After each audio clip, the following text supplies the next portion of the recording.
Hari Om. We chant Bhagavad Gita, chapter 6, sloka 34 onwards. Sloka 34.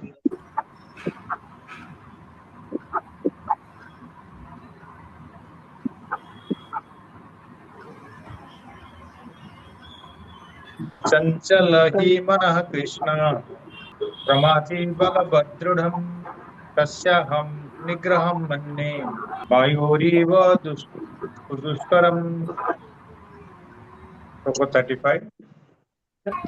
Sri Bhagavan Uvacha, asansayam mahabaho, manotu nigraham chalam, abhyasena tu kaunteya, vairagyena cha grhyate.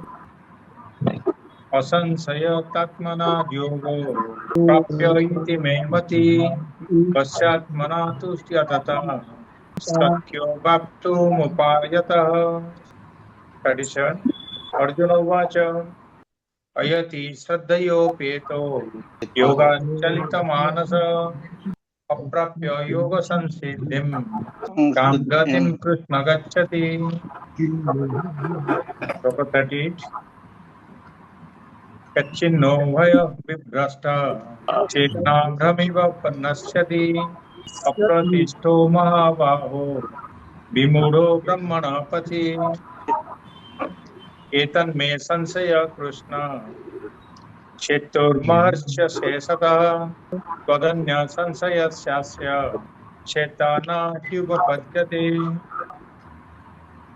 श्लोक 40 श्री भगवान उवाच पार्थ नैवेहमनामुत्र विनाशस्तस्य विद्यते न हि कल्याणकृत् कश्चित् दुर्गतिं तात गच्छति प्राप्य पुण्यकृतं लोकान् उषित्वा शाश्वती समः शुचिनां श्रीमतां गेहे योगभ्रष्टाभिजायते हरि ओम Welcome to this session on Bhagavad Gita chapter 6.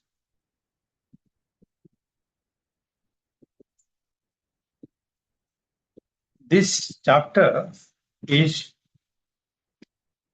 generally called Dhyana Yoga, but it is Atma Sanyama Yoga.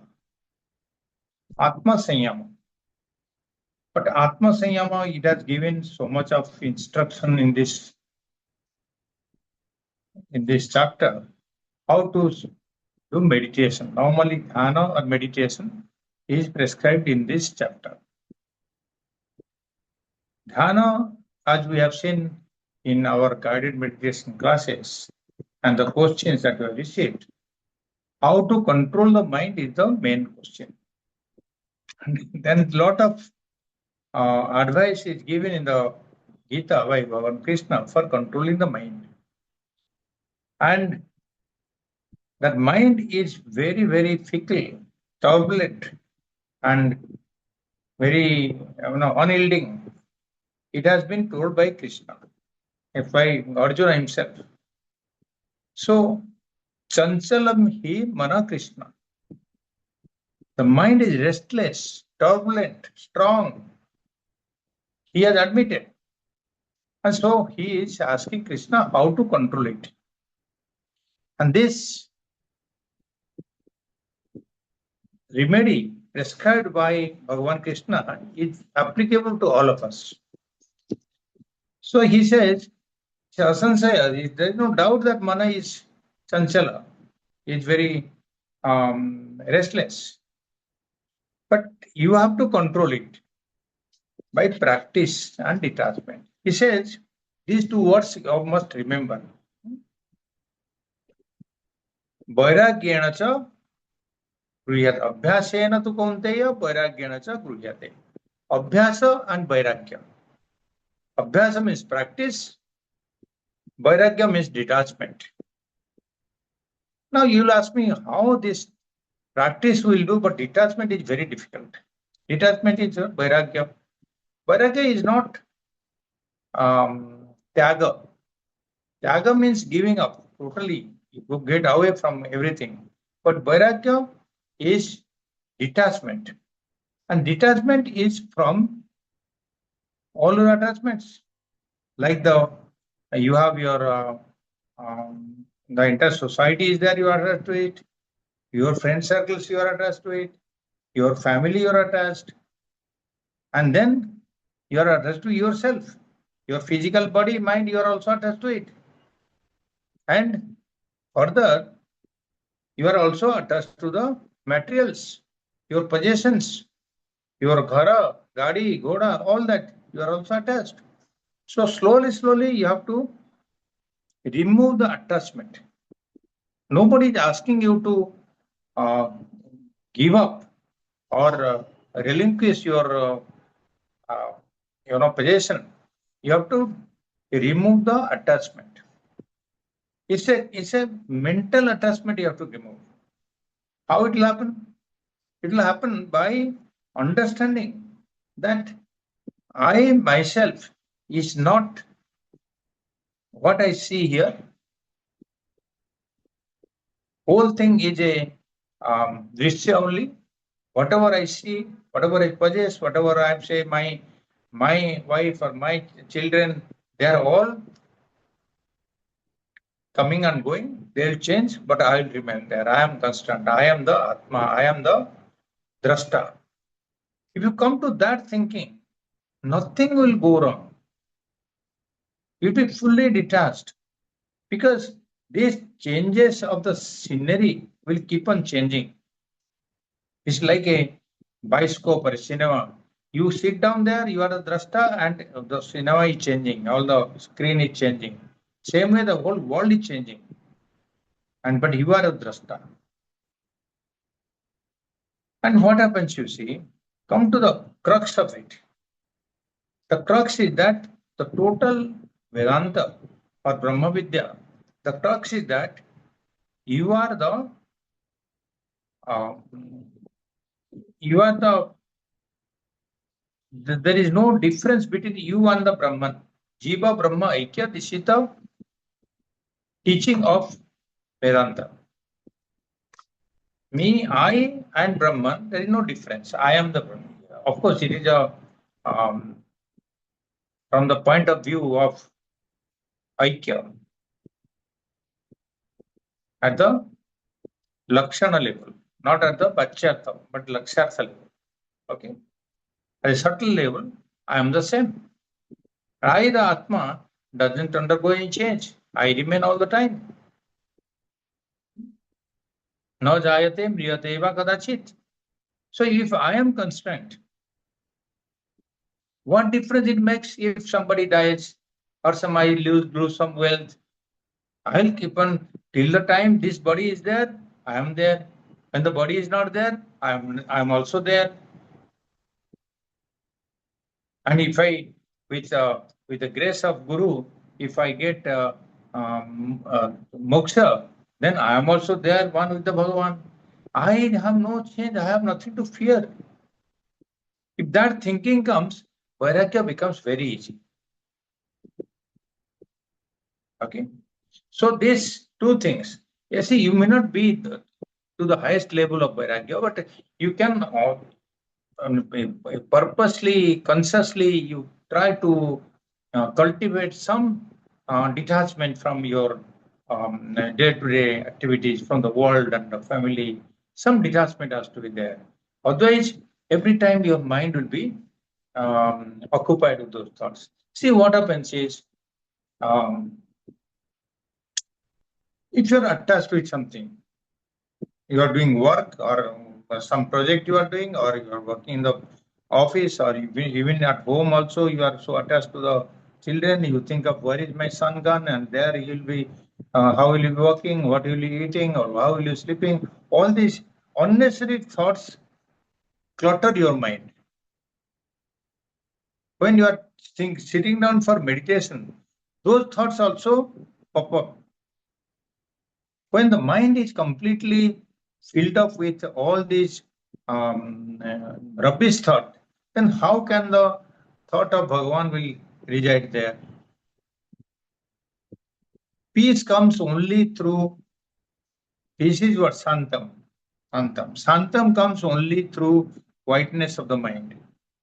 Quietness of the mind will come only when the mind is quiet due to the absence of more thoughts, when it is not filled up with thoughts. So that santam has to come for the purpose of dhyana. That is the crux. So the question that was raised last time by one of our colleagues here, Mr. Sir. So that what I'm answering is that vairagya and abhyasa is the key to this, to making the mind single pointed, or mind should not go out, so that your dhyana becomes more successful. Okay. So that is one thing. Then in the later slokas, Arjuna had asked that some people who are already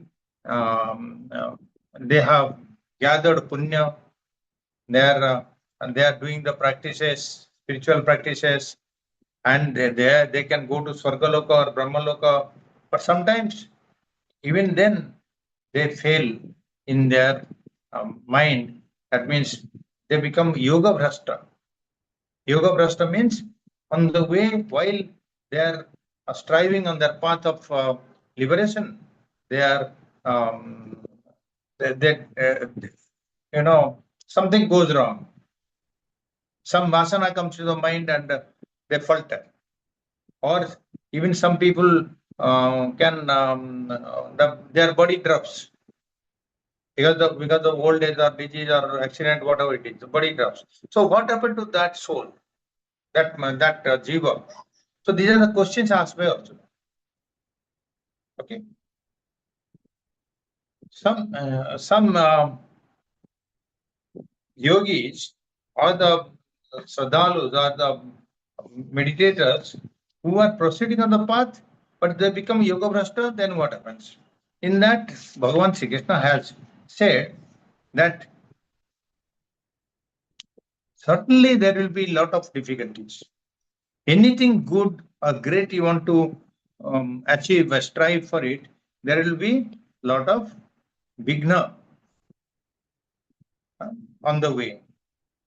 So, even if a person doesn't attain the highest, he will have chitta suddhi, he will have vairagya, he will have devotion, he will have punya, he can proceed to Swargaloka or Brahmaloka. All this will continue, because even if somebody becomes yoga bhrashta, he may not attain moksha, but he will attain all these benefits. Okay. Then another couple of mantras, sutras, what it's saying, that a yogi,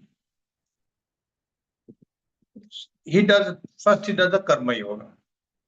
Karma yoga, he becomes chitta suddhi, then papa punya he gets and all that. Then he gives up his karma yoga. He becomes actionless. Then he proceeds on the jnana. So there he becomes a yoga bhrashta. Then what happens to him? Neither he gets his karma phala, nor he gets his jnana phala. Is it possible that way? So Bhagavan says, nothing gets ruined. Karma will get karma phala.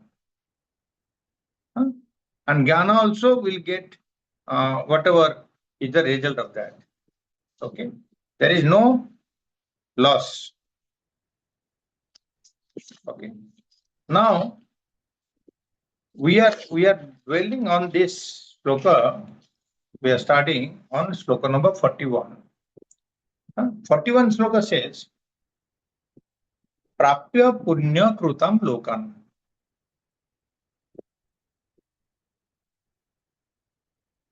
Punya krutam lokan. Prapya means by getting it, attaining it. Punya krutam lokan means that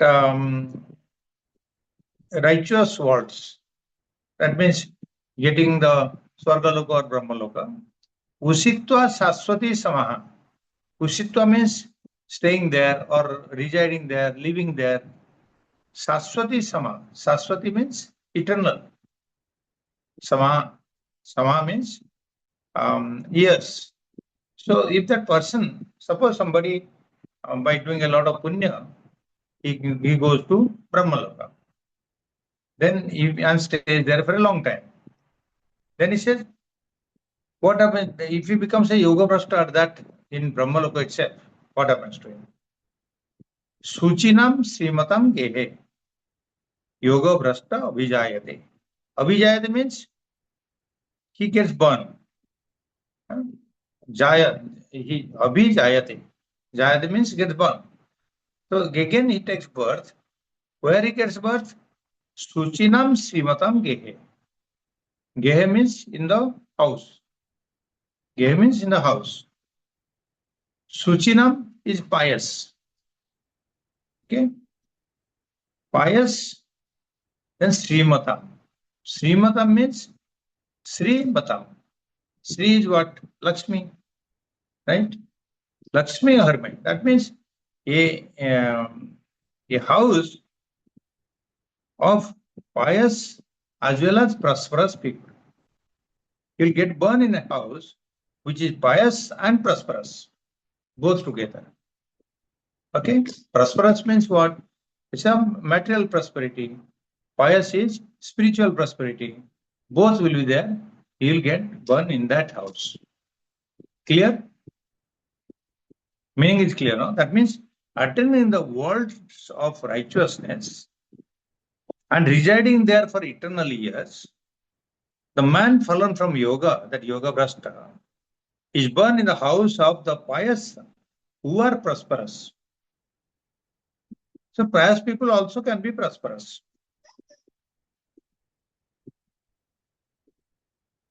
So yoga brashta, whom we are calling yoga brashta?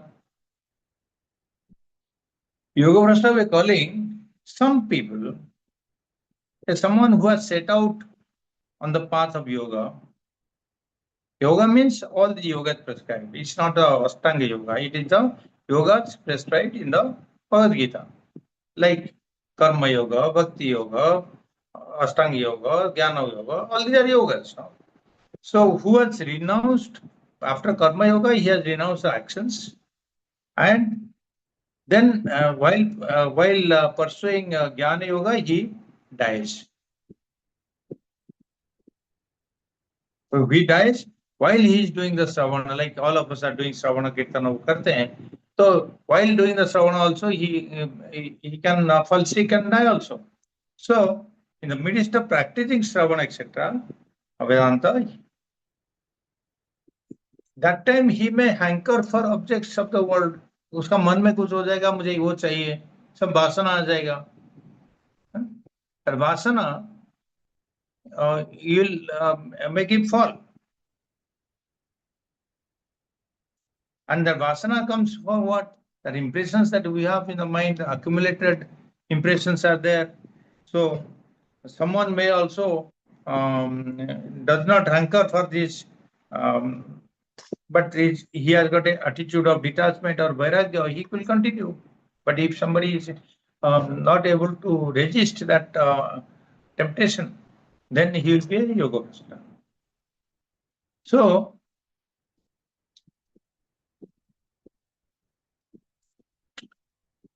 a yoga brashta, Bhagavan here, he is giving the result of becoming a yoga brashta, where he will go, how will he proceed, what will be the gati. Gati means how the jiva will proceed. Okay, gati, you know, the gati of the jiva after death. So he says, how he will take a birth.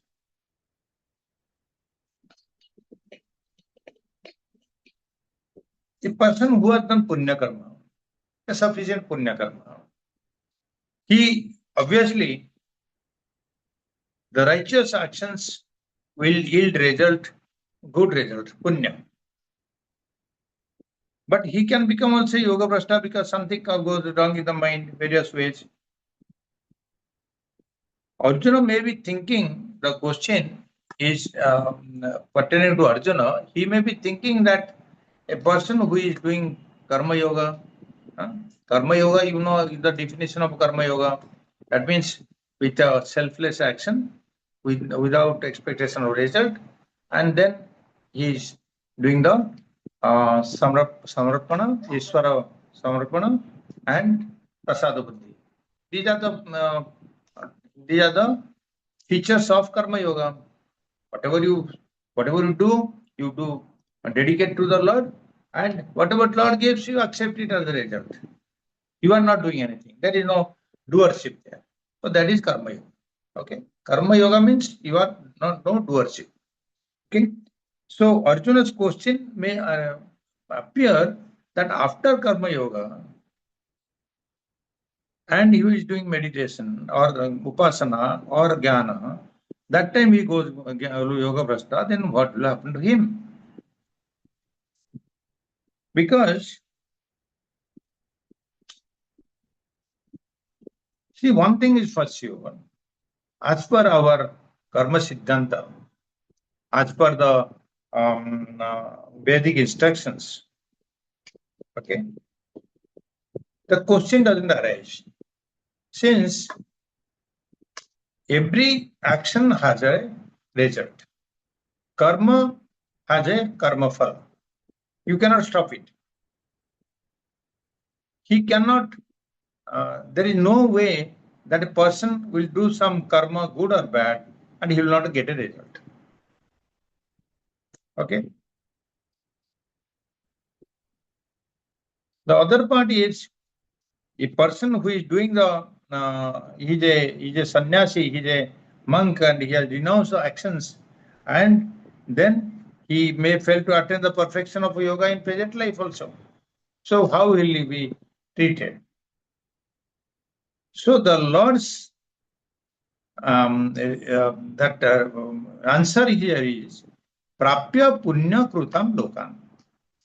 That punya karma से जो लोका मिला है, लोका means the world, उसको सो कर्म करके जो पुण्य काम किया है उसके बाद वो तो ये स्वर्ग और ब्रह्म लोक को मिला है.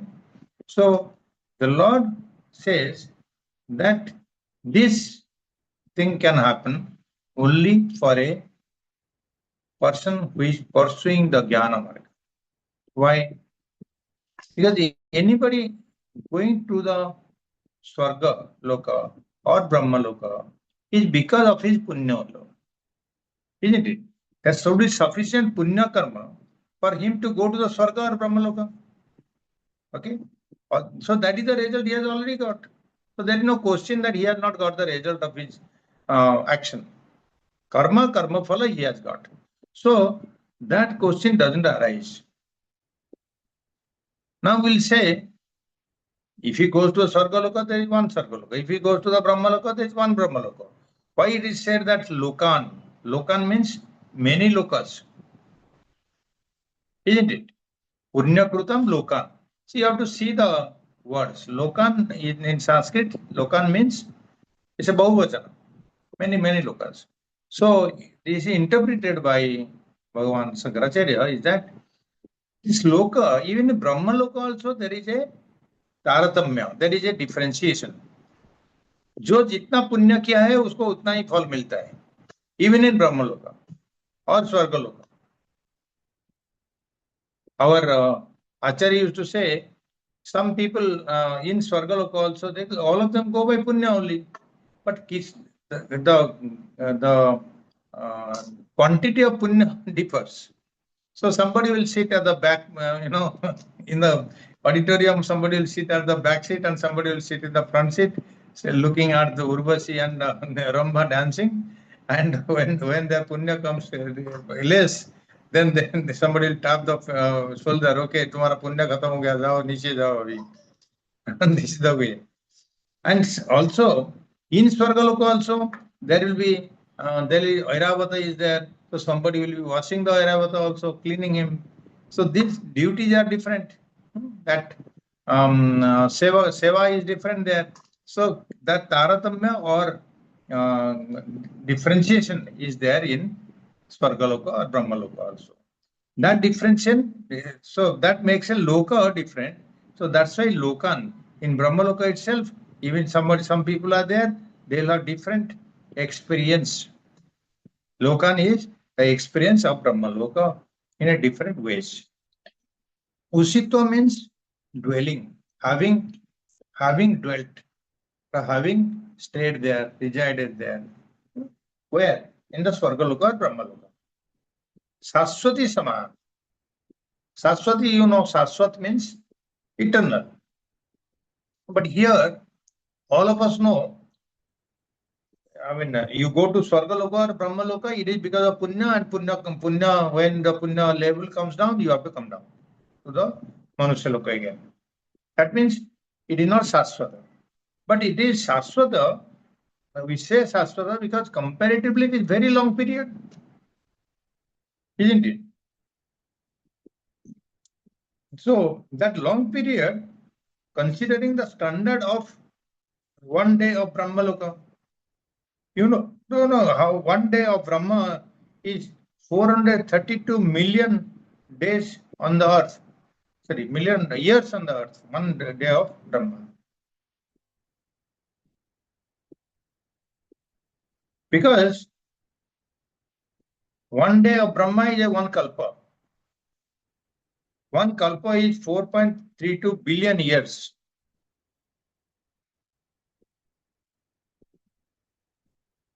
Okay. One manvantara is 360,000 human years. One manvantara is 71 cycles of Chaturayugas. Kali Yuga. Kali Yuga itself started in 3102 BC. And the period of Kali Yuga is 432,000 years. Still a long time to go. Okay.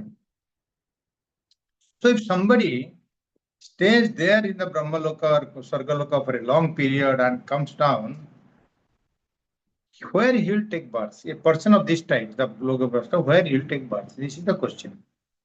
He said, Suchinam Srimatam Gehe, Yoga Brasta Avijayata. That Yoga Brasta will get born in the house of pious and prosperous, both together. So at the end of this eternal stay, eternal but comparative stay, some people have their residual desires for enjoyment, they take birth again. So once they take birth again, such people will take birth in a household which is pious and virtuous. Pious, virtuous and prosperous also. Okay? How do you say that? Srimatam means Srimatam, Lakshmi ka ghar mein. That means it will be wealthy, prosperous. See, some people get born in the house of a king also. King and emperors also, they are all yoga brashtas and come down to earth. They are all righteous people. For example, we have King Janaka. All of us have heard of King Janaka, no? He was ruling Mithila. King Janaka was the father of Sita ji. He did not do yoga sadhana in a cave. He had his kingdom, and that kingdom he ruled through Jnana and Vairagya. You know the story of Astavakra and Gita, and then through him only he achieved his moksha. And Astavakra was young saint. Same way Ajatasattu. Ajatasattu, he was the king of Magadha. He was a very ferocious king. He had killed his father also, and then took over the kingship there. And he, the king, and the time of that was the time of the Buddhist and the Jainist had come up. He was there in the Magadha 492 to 460 BC. Think of 500 years back, after that time, So, Ajatasattu, he was very fighter, he annexed a lot of kingdom by fighting only. But later again, he became Buddhist, adopted Buddhist. The first Buddhist council was patronized by him after Buddha's, nirvana. There was a council of Buddhist monks, their disciples, and it was patronized by Ajatasattu. Then he became very pious Buddhist king. So these things are possible only because of his Purva Janma, because he was a Yoga Brashta and he took birth in a king's palace. Okay.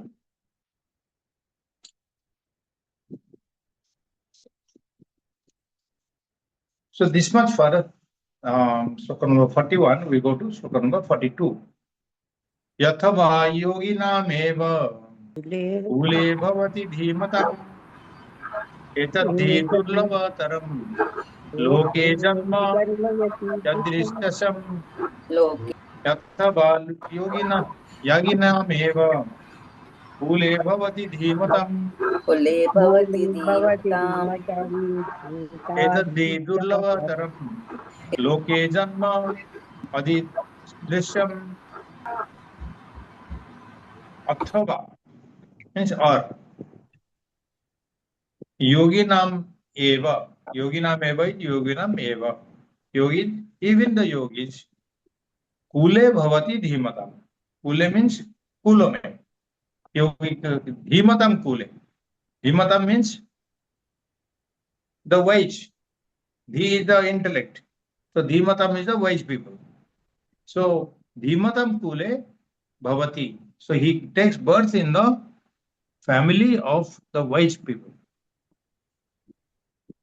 Then it says etadhi, etadhi. And etadhi is separated, sandhi separation. Etadhi. So this way,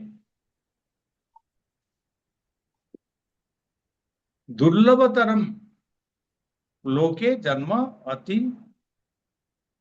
ati yat idrusyam. Ati idrusyam is yat idrusyam.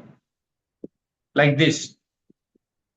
So he says, or either he is born in the previous sloka, he said he is born in a pious and prosperous family, or he is born in the family of wise yogis only wise yogis. Such a birth is very difficult to get in this world. Etadhi durlabataram. The basic idea here is, this is another sloka, yes, but it's a continuation of the previous thought process. What happens to the Yoga Brashta?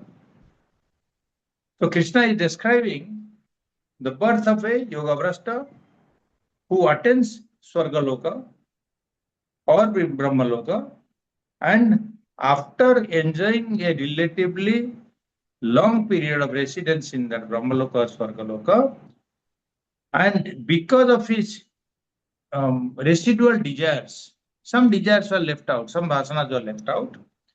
Some people take rebirth in the Manushya-loka. So where he gets born in the Manushya-loka? This is what the question is. So in the last sloka he is saying he gets born in the pious and prosperous family. But in this sloka he said, or he can get born in the family of a wise person or wise yogis or a wise, ascetic. See, people, even rishis also had family, so he can get born in the rishis also. So these are the possibilities where he can take birth. So he's comparing the family of pious and prosperous to only pious and righteous person.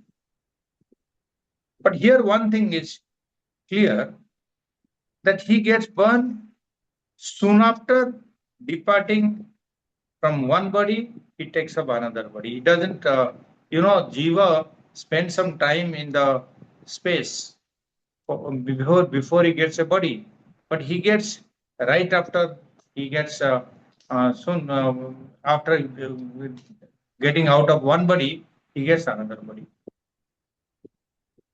and he gets born in a wise but poor family because it's a comparative now. There it was a pious and prosperous.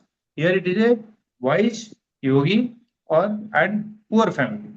ऐसा बोलते हैं ना poor ब्राह्मण, तो अभी तो ब्राह्मण लोग पुअर नहीं है, बट पुअर ब्राह्मण बोलते हैं. Like this pious and poor family, righteous family, the wise person, and it is compared to the other one of pious and prosperous family. What he says again, this is remarkable. एतद् हि दुर्लभतरम, इस दुर्लभ, उसको लाभ करने के लिए, प्राप्त करने के लिए मुश्किल है. Why? Because the birth, that means a person will get born in a poor wise yogi. That possibility is very, very difficult, because you'll find many people will find poor people, but you'll not find many yogis or wise poor people. So that's why it is being said Durlava Taram. It's a comparative statement. Such people get ekdam direct, immediate rebirth in the new family. So such people are rare. And why they are rare? Because of getting such families is rare, as well as they'll get such status only. So that righteous, if somebody gets born in a wise and sadhu family, so his possibility of getting proceeding on a spiritual path is greater. He will not get distracted by the prosperous material world people. So what it gains? Such people are rare. How some people attain such status? How he can come to such place? These are all explanations given by various, Mahatmas. How a person will get born in such a family, which is a Durlabhataram. If somebody spends more time, somebody pursues selfless upasanas, meditation, then he can get into this state. As a result, they get more and more inner integration. They'll develop a integrated personality. See, some of us, many people do dhyana, but dhyana karte ho, baad mein when you are acting in the world outside, your thought process is different. You will say here, Aham Brahmasmi, but you will go and fight with the neighbor. Isn't it? These things are there. So that is a that personality is what disintegrated personality. You have to live what you are learning and teaching. So these people who do upasana and dhyana longer time and for a concentrated one, that result is that they attain more and more inner growth, inner integration, and they develop a integrated personality. What they say, they do. And whatever the Shastra is saying, they accept. Even though they live in this world, they'll accept most in the back of their mind, it remains that Aham Brahmasmi. Or the thought of Bhagavan will be always there in their mind. And their mind will be Santam, peaceful mind. And a peaceful mind is always dynamic. They become dynamic minds, capable of highest meditation also they can do. Still, they have some residual vasanas, desires are there, so they get a chance again to get a conducive environment for pursuing further meditation and fulfill themselves. Fulfillment is the key. Fulfillment means moksha. So, such people who, because of some residual desires, they get born again, so they get a house which is conducive for pursuing that spiritual sadhana, that meditation and sadhana, whatever you're doing. You get whatever your strong desire is. You know, that life, next life, you'll get whatever your strong desire is. Karma phala and your vasana. These two things control the next birth. So this person takes birth in a very religious family, or in a wise yogis family. So that family will be very conducive for undertaking more spiritual practices, especially dhyana or nididhyasana. As a result, it is easier for them to attain their goal of liberation. See, mind you, Manushya Loka is the only place where one can do action, or dhyana, or what, all this he can do only in this world. Then that action will give you karma phala, or jnana will give you mukti. All that can happen only in this world, in Manushya Loka. It doesn't happen in Swarga Loka or Brahma Loka. You cannot change your destiny after you go to Swarga Loka. Because heaven is a place of enjoyment. Heaven is a place of enjoyment, not for karma. So whatever punya you have gathered, it will only deplete. You cannot gather more punya there. Okay? That Manushya Loka alone, you can strive, you can continue to do all the spiritual practices and achieve the highest, or you can attain liberation or Kaivalya Mukti, all that you can attain. But you cannot do further practices, karma phala, in the Swarga Loka. Yes, in Brahma Loka you have a chance to listen to the Vedanta studies again, and you can, that is called a Krama Mukti. Okay. This concludes the sloka number 42.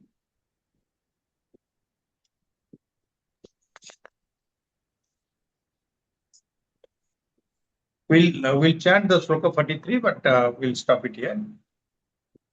Sloka 43. Bhate paurvadehikam yatate च तथा भूयः संसिद्धौ कुरु नन्दन. With this, we'll conclude. Hari Om. Thank you. Hari Om. Hari Om.